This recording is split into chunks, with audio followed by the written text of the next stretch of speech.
Welcome back to another episode of the Pit Lane Yappers. I'm Mox. I'm Rosie, and this is Shanghai. The sprint.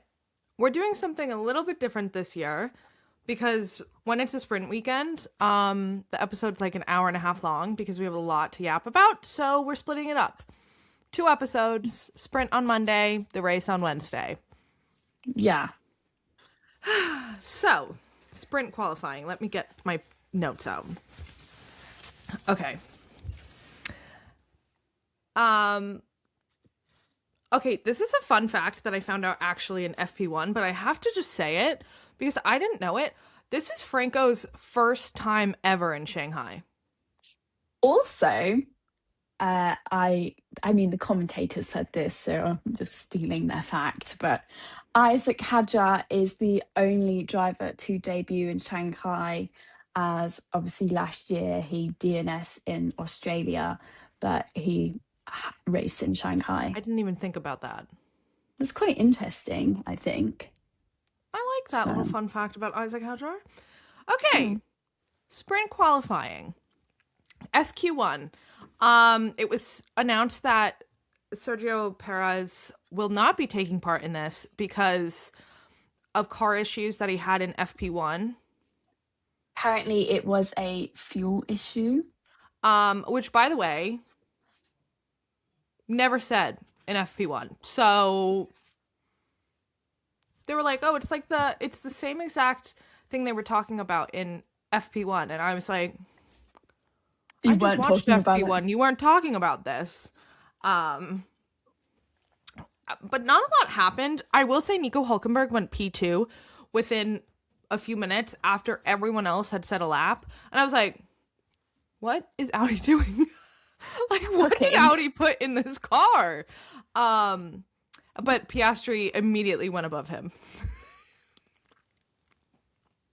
It's like a grown man kicking babies, in all fairness. Yeah. But Williams didn't set a time for the longest time, and I think it was because in free practice they also were having issues, apparently. I don't know about what. All they were saying was, oh, they're having the same issues. And I was like, well, it would be nice if we knew what issues. I think all of them. Yeah. But they didn't set a time until 3 minutes to go. At least they set one, bare minimum. But they basically did the Aston Martin and got the Aston Martin result. Waited 1 lap and said, good luck. But obviously that didn't work. So the drivers that were out were obviously Sergio Perez, because he never set a time. Valtteri Bottas, Lance Stroll, Fernando Alonso, Alex Albon, and Carlos Sainz. So all the teammates. Yeah, so Audi, all double eliminations. No, Cadillac, Aston Martin, and Williams. I do have a note here that just says Williams slow as hell. Yeah, likely. I really do not understand how the Mercedes engine is working for McLaren and obviously Mercedes. McLaren, it's not working like it's working in the Mercedes, but it is at least getting them up there. What happened to Williams? I will say it's because Williams, I think they said 20 kilos overweight. I just don't understand how that's possible.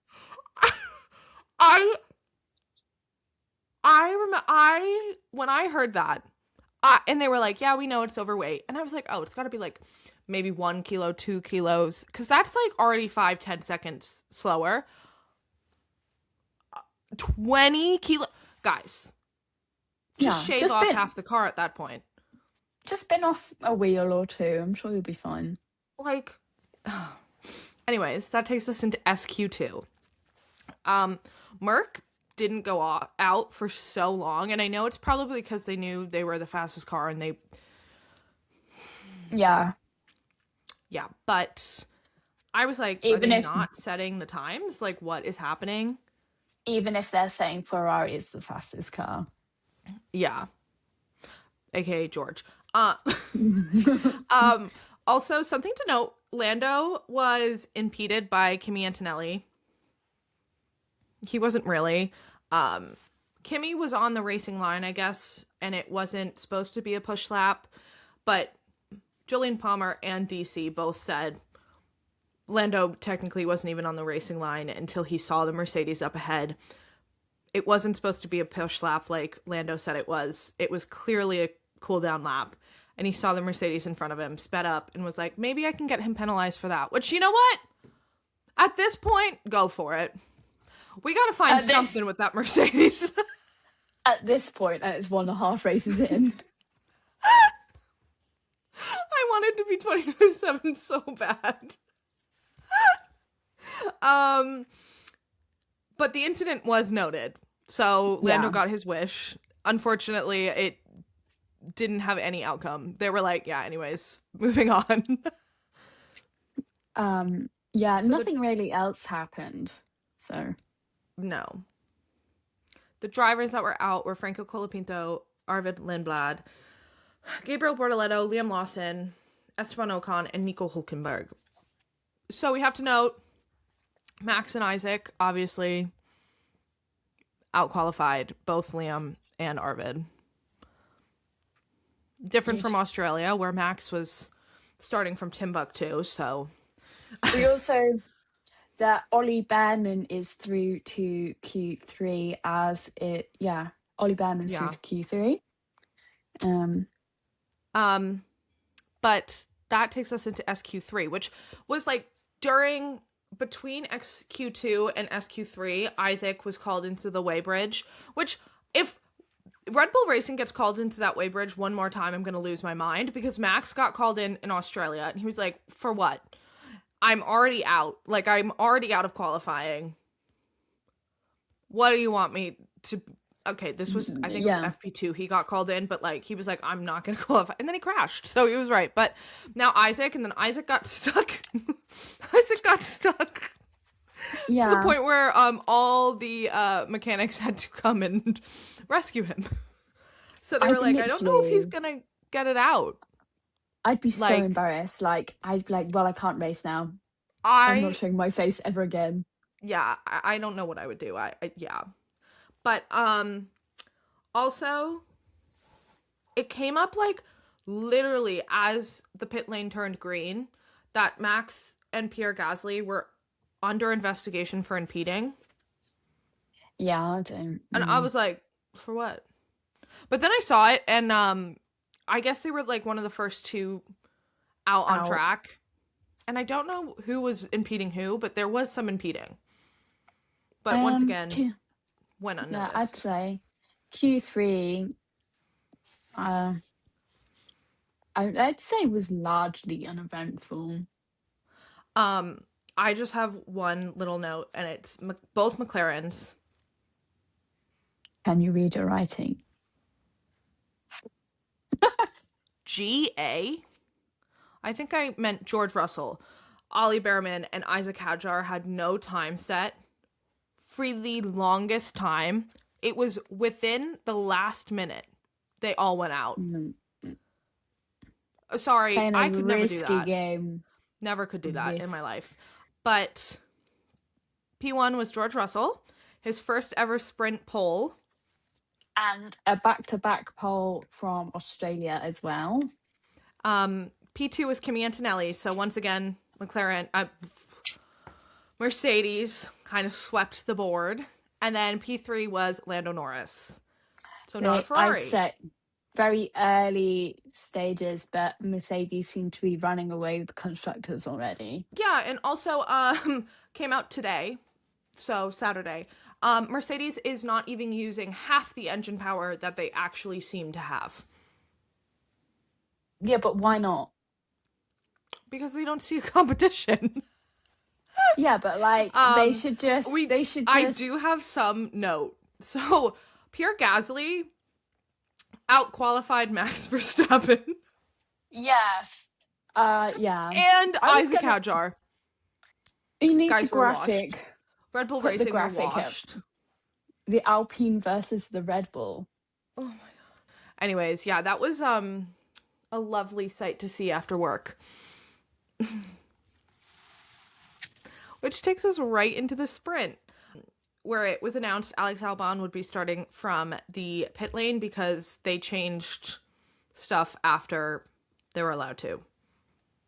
Likely of Williams. So, this was one of the most eventful lap ones. I genuinely have gibberish on my page because I was trying to keep up. I will say, like, I kind of hate this new era so far, and everyone on the internet is like, oh, George Russell dominance is boring. That is not what's boring to me. What's boring to me is the fact that these regulations are so bad. Almost every single driver, including George Russell, is saying these regulations suck.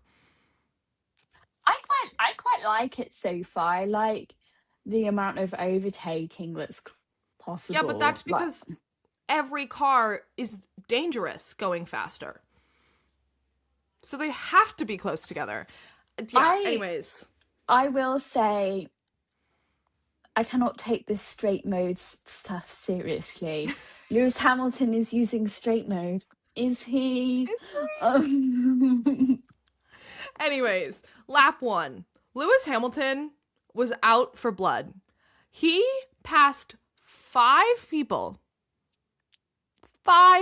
into turn 1 and took the lead. I think the Ferrari drivers are both a bit like sharks. If they smell the lead, they will take it. Like... And Charles also passed Lando, but Lando had like a really bad start. You're talking of bad starts. So did Kimi. Yeah, well, yeah, and Max. 7? Did you see his onboard? No. It just didn't turn on. Oh. Like, he was just stuck. This is why I think these regulations, I hate these regulations, is because it seems like safety-wise, in the sense of, like, the starting procedure and, like, the car actually working when the driver needs it to, is very, very unlikely. Well, it was Lawson last week, wasn't it? So yeah. Like, it's not just one car and the team. Fortunately, it hasn't been an Aston Martin yet, but at the same time, who's going to run them over?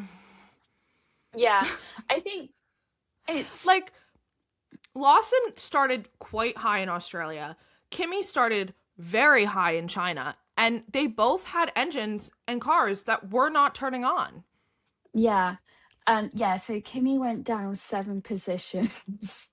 I think I would quit. Yeah, I would quit. I'm coming into the pits, never mind. Also on lap 1, speaking of Kimi Antonelli got going, was behind Isaac Hadjar, and just went for it. Went for it when he shouldn't have. Completely drove into Isaac Hadjar and ruined Isaac Hadjar's drive. And I don't care. Sky Sport. I don't care what they have to say. Kimi Antonelli, you have the fastest car, and you couldn't wait till you were able to overtake him. No, you had to go into the apex and just not turn. Apparently he had a lockup. Oh, well. Yeah, that was pretty noted quite quickly. Yeah. Thank you, Red Bull Racing. Red Bull Racing might be useless at building a car right now, but at least they do report things. And then there was a yellow flag. Don't.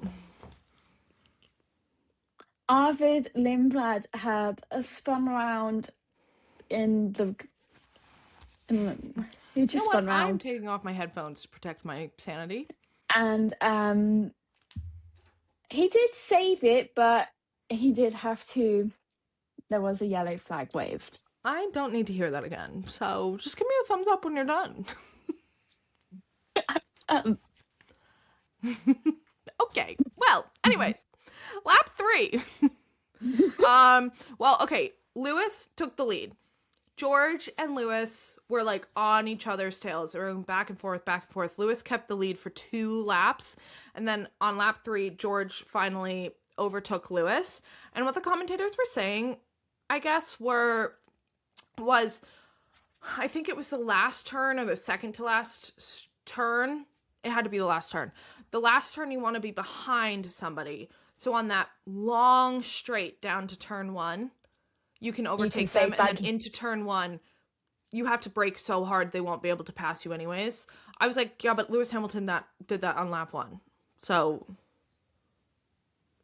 okay. Defying the laws of Formula 1, I guess. Likely. And that was basically going on, and they were showing that for the majority of the race. Fortunately for me, with my Apple TV subscription, kind of love the fact that this is available. I get everyone's onboards. I get to see the movement on track. I get to see the time sectors. So I was watching Fernando Alonso. There was a lot of overtaking happening in front of him. Well, not by him, but in front of him. And I was like, I kind of wish they were showing this. I quite like enjoyed... I understand that Lewis, it wasn't like George was 6 seconds ahead like Max was in 2023, but like, I'm like, I kind of would like to go back and forth. I quite liked the Hamilton-Russell battle, to be honest. Wow, who's shocked? Who's shocked? Who is shocked that Rosie likes the British versus British, George Russell versus a Ferrari? Who would have thought? Well, I think it was very, like, it's good racing. And I don't know, my best year was 2023, and I didn't even know it.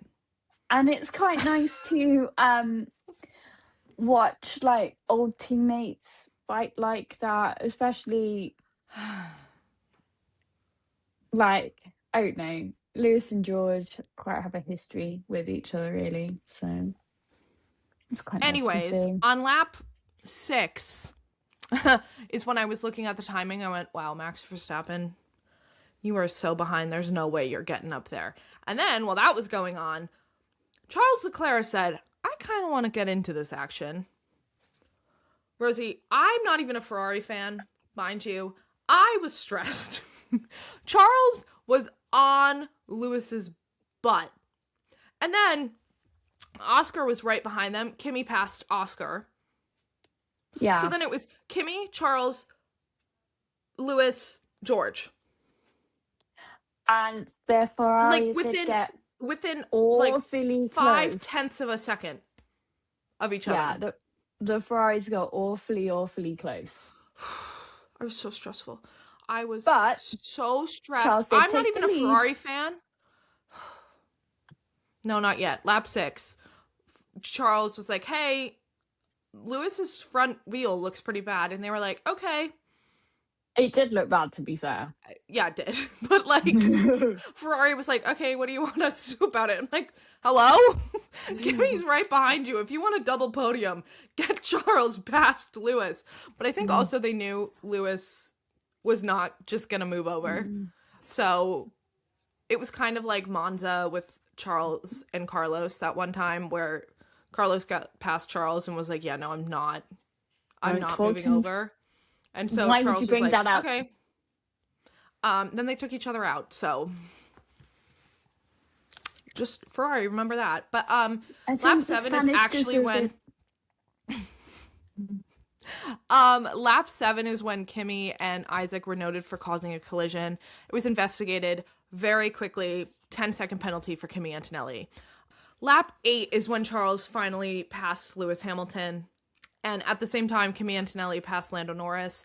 I don't know if they're just not airing radios anymore, but it didn't seem like Mercedes told Kimi, hey, you have a 10-second penalty. Also, didn't seem like Ferrari told Lewis or Charles that, hey, the guy behind you has a 10-second penalty, so you could just relax. Chill out a bit. You don't have to take each other out. Wait to overtake George, like, help each other out. Like, I did find that weird. Ferrari never mentioned it. Yeah. I do, and Ferrari did know. Yeah. I did enjoy the Ferrari fighting. I think I am fully anticipating for them to take each other out on Sunday, but speaking of that, lap 10 is when they got really close. Like, Julian Palmer said, I think there was contact on the front wing. It was like and I think there was contact because if you saw Lewis's car afterwards, he was missing a front plate. So I think there was contact. But Charles radioed in going, hey, Lewis isn't giving me much space. He was like, Which, hey, does he know how wide these cars are or not? like, I'm sorry, Charles, but you're saying that about a 7-time world champion who hasn't won a race since 2024. And before that, Well, actually, he 20. won Shanghai last year, the sprint. But A lot of people online are saying that, oh, Charles is finding out who his teammate really is, blah, blah, blah, blah, blah. And I think, while that may be true, I think Lewis is also finding out what Charles is like. what did you think? This is directed to Charles Leclerc. If you didn't know who your teammate was, aka 7-time world champion Lewis Hamilton that has won 104 races, you haven't been paying attention. But I think the problem is, and to be fair, I don't think it's Charles. I think it's Charles fans. Sorry. Yeah. But like Charles fans are expecting Lewis to just roll on his back and be like, okay, it's your team. But like, this is Lewis Hamilton. This is freaking Sir Lewis Hamilton. I think you could say the same for Lewis Hamilton fans as well. I think they expect Lewis's teammates to move out the way because it's Lewis. But like, I agree. However, I do feel like him going into a new team, at least last year, I saw a lot of Charles fans being like, well, Lewis, you're going to have to earn your place at Ferrari. And I was like, but that's just the are you dumb? Sorry. That's the undercover racist, isn't it? Rather than. And then 2 laps later, lap 12, Kimi Antonelli overtakes Lewis Hamilton, which I feel like if I was Kimi Antonelli, and I stepped into the shoes of a 7-time world champion and took the Mercedes seat after he said bye-bye, and then passed him on track, I think I'd be like, ooh, this kind of feels good. I saw a lot of people and not saying, like oh, Lewis is washed, because like obviously he's not, but in the sense of like, he has such big shoes to fill. That is Lewis Hamilton, and like he's never gonna fill those. Let's be completely honest. Even if he won 7 world champions, like, he's not Lewis Hamilton. Never will be. Nobody else will be Lewis Hamilton because of how much else Lewis has done. But like, passing Lewis, not in the slowest car, but in a car that can keep up with them. It's gotta feel good to be like, oh, okay, maybe Mercedes sees that they did sign me for a reason. You know what I mean? Like, I saw a lot of people, Lewis Hamilton fans. I did see a lot of people saying, oh, I bet Lewis wishes he stayed at Mercedes now, blah, blah, blah. But what they aren't failing to understand is Mercedes did not want Lewis anymore. Yeah. They were not. They probably would have dropped him anyways. Yeah, he was only signed till 2026 and he left that early, and they weren't going to give him the extension anyway. As much as I think George deserves it, I'm not saying he doesn't, but it was very obvious that Mercedes was leaving Lewis Hamilton in the past and going with George and the younger generation. And like, I don't blame them. Lewis is older, so he's probably thinking of retiring and everything soon. And I say soon, it could be in the next 5 years, okay? But like, they want new talent. Like, that's essentially the problem. Yeah, and Lewis and George have very different driving styles. So if Mercedes was leaning towards George and saying, George, how do you want this car? Necessarily speaking, Lewis might be where Max was if he stayed with Mercedes. Like, and then I don't think Hamilton fans should take George being a good really good and competent driver as they seem to take issue with it. But I think George has looked up to Lewis his whole life, and then he was teammates with Lewis. He learned from Lewis, I think, is what people are failing to realize. I also think it's a feat to mention going back to the sprint, but talking about this Charles Lewis, who's better, Yeah. and Kimi passing Lewis, but it must have also felt good for Lewis to qualify better than Charles. Yeah. Because, and not get disqualified this time, because Lewis is like, okay, I am part of this team and they are actually listening to me, which Ferrari says they are, but like, is Ferrari listening to anyone? Like, Yeah. yeah. And I think it must have felt good for him to be racing Charles, but like getting the upper hand eventually. Sorry, Rosie. Yes. But Anyway, it was another yellow flag.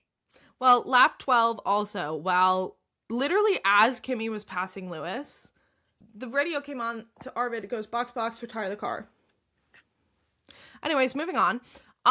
Yellow flag turned into a virtual safety car because Arvid Limland didn't make it to the pit. Anyways, lap 13, Bottas was It was because Hulkenberg was stopped on track. Okay? No, but also Lindblad didn't make it back to the track. And or was they that had qualifying? to get that was qualifying, I think. They had ignore that I said that. They had to get a recovery vehicle. 16 years ago today, a Saturday, Nico made his F1 debut in Bahrain as well. Happy 16 years, Nico Hülkenberg. Here's the DNF for you. But that brought out the safety car because they needed. Yeah. It was like literally right next to the track. McLaren, Ferrari, Mercedes, Red Bull. Looking at you trying to read your writing is really funny. Some other team, they all double stacked. And let me tell you, every single one of those drivers who pit first had the slowest pit stop known to man. I was like, all of you are double stacking and seems like nobody practiced. Yeah. I like Ferrari, come on now. You had consistently the best pit stops last year. It was the only thing you were good at last year. Also, right before the safety car and yellow flag came out, the Red Bulls were fighting. And by the Red Bulls, I mean Max Verstappen and Isaac Hadjar. They had caught up on track. Max Verstappen was right behind Isaac Hadjar. He had genuinely the most beautiful, gorgeous, show-stopping, spectacular overtake. Never showed it. Because why? Because they were showing the front of the grid. That wasn't even fighting at the time. F1 TV, I have a bone to pick with you. And also Sky Sports, because I know Sky Sports would never show Max Verstappen over Lewis Hamilton and George Russell. So let's be real here. Like, it was stunning. And Isaac not, like, bending for Max, which, like, I know that sounds crazy, but it's kind of boring. When they're like, okay, Yuki, let him by. Okay, Liam, let him by. Okay, Checo, let him by. And it's different if Max was like, had a slow pit stop and had to get to the front. Like, obviously let him by at that point. But like, when Max... Sorry, what was that? Letting people by because of a slow pit stop? Never heard that one before. Okay, not while they're in the lead. Because the second driver usually is in P17 and Max is usually the P1. If they were P1 and P2, I'd be like, Max, let's fight, because Max will always conquer it. Even with 1 lap to go. Anyway, you mean there wouldn't be a radio that'd be like, let him by it so he's had a slow stop? Lap 15 is when they were like, I think it was Julian Palmer. He's like, can we talk about Liam Lawson for a second? And I was like, okay, sure. Why? Like, they don't show anything. Why are we showing him? They go, he's up 8 positions. Yeah, I didn't see any Lawson overtakes at all. Didn't see any overtakes by Liam Lawson, and all of a sudden he's up 8. What? Which, like, this is not saying, like, oh, it was, like, the inferior car, because I think they're all equal at this point, besides the Mercedes. So, like, and, like, some of them are worse, but, like, the midfield, I feel like, are pretty even. In midfield, I mean Audi, I mean Alpine, I mean... VCarb, 3 names I never thought I'd be saying, but anyways, they're pretty even. So, Yeah. like, Liam obviously had to overtake basically the same car, just a little bit obviously different, but, like, the same in the Yeah. sense of, like, quality. I was like, why didn't anybody show even one overtake in the little corner or something? Like, I didn't see anything. And then, yeah, he was like running quite high for quite a while. But, and then lap yeah. 16, the safety car comes in, and as it's going in and George is taking the last turn, something happens to Charles. Charles goes, "Hey, is there a gearbox issue or are my wheels just spinning weird?" And I was like, oh, here we go again. Here we go again. It was just wheel spin, so we're all It good was there. just wheel spin. But I was like, oh God, here we go. And I think they literally they could have brought the safety car in on lap like I 15. could have put it in ages 14, ago, but yeah. it was still there. So lap 18 is when I don't think Kimi reported this so late. Speaking of Kimi, he also served his penalty during the pit, which is why Mercedes was so slow. But lap 18, Kimi radio came on and was like, hey, he overtook me before the green flags, which he was talking about Oscar. Yeah, before the finish line, which you're not supposed to do. Once you cannot do that, even if the safety car is in, until you cross the start-finish line. Only can you do that if somebody like spins off or drives into the grass or has some issue. You can pass them then. But like, just because they're a little slower does not mean you can pass them. You have to pass them afterwards. And also, while that was happening, Lewis Hamilton overtook Lando Norris again for third place. So Charles was P2, Lewis was P3. Keep that in mind. And like 2 seconds later, we hear the radio from Oscar being told to give the position back to Kimi, which McLaren did to avoid a penalty, which is the right call. And then lap 19, it was still like pretty close. I think 1 or 2 laps more, George might have been passed again by Charles. Yeah. But George kept the lead. He took home the first ever sprint win he's ever gotten. So George Russell was P1, Charles Leclerc was P2, and Lewis Hamilton was P3. Which, do you know? Okay, there's a fun fact. I have to find it. After this. Are you going to say this is the first Ferrari? This is the first race where 2 Ferraris have been in the top 3 since Abu Dhabi 2024. No. The only Ferrari in the top 3 since then, prior to this, is Charles. That is not what I was going to say. I was going to say there have only been 6 drivers in the past 2 weeks that have scored points. George Russell, Kimi Antonelli, Charles Leclerc, Lewis Hamilton, Lando Norris. Those are all top teams, right? The last one, Ollie Behrman. That's what, half of those are British? Yeah. Also, speaking of British and scoring points, Silverstone announced yesterday, I think, that every time a British driver scores points, they will be planting trees. So I was like, wait, does this mean I have to root for British dominance as an American? This is weird. So George Russell is single-handedly getting the rainforest rebuilt. Lewis and George are carrying it right now. Yeah. George extremely, but Lewis is right below him.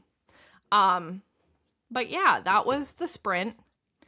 Fortunately, nobody got extreme damage because qualifying was right after it. Yeah. Which I'm not going to lie. I feel like my George Russell signed hat is going to come in big useful. Yeah. Sure. That was the sprint race for Shanghai. We'll be back in less than 24 hours for the race. For the race, we'll probably talk about... in the same exact clothes. Probably. Am I guessing it? We will talk about practice and quali and the race. Bye.